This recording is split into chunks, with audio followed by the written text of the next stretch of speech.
we milk 1,700 cows in western New York, and we crop 2,400 acres. And the cropping program consists of corn, alfalfa, and some wheat that we use to rotate the ground. We raise about half of our replacement on site, and then we board another half of the animals with neighbors. All the baby calves we raise ourselves, and once we get them,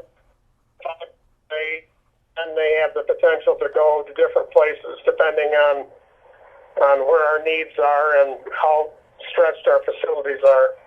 So we've got 1,700 cows. We've got about 1,600 heifers. We attempt to freshen them at 22 to 23 months of age. We're looking to get about 750, 800 pounds on those animals at 12 to 13 months when we would start inseminating them.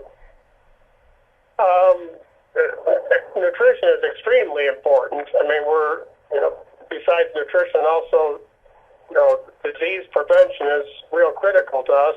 Having a sound nutrition program and a sound vaccination program, not only for the calves but for the dry cows.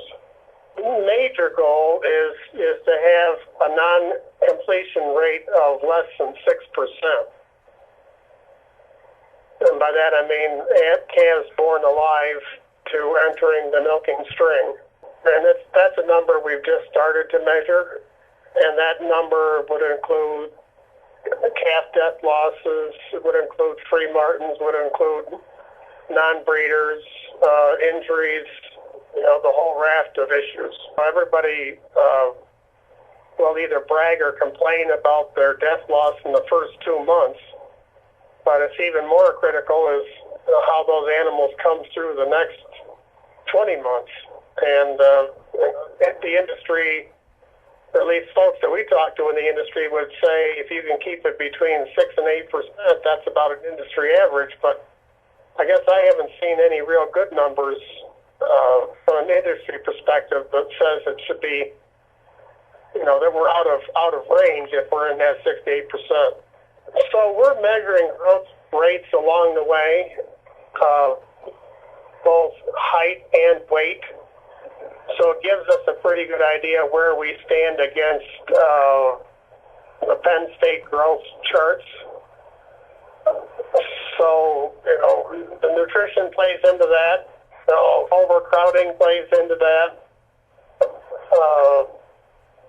There's a whole raft of issues, but I think we're becoming more and more focused on the nutrition side, particularly the protein needs of that heifer. There was a time when we were just feeding animals whatever was left over, the replacement herd, and I think we're becoming much more diligent about truly treating them almost as well as we treat the dairy cow. I think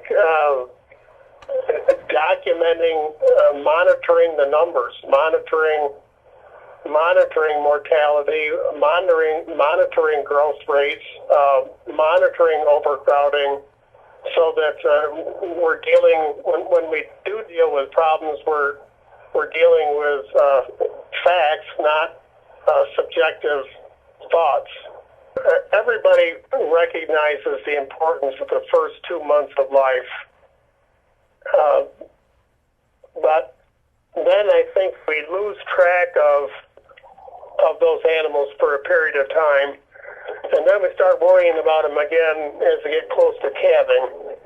I think we've focused more and more recently on that, what I want to call that transition calf from 2 months to 5 to 6 months old. That seems to be a real critical time as she goes from a milk replacer and grain and the silages and starts laying the foundation for what she's going to be like for the next 12 to 14 months. So I would say we're continuing to learn and continuing to try to find the right tools and techniques. I don't think we have a lock on the answers by any means.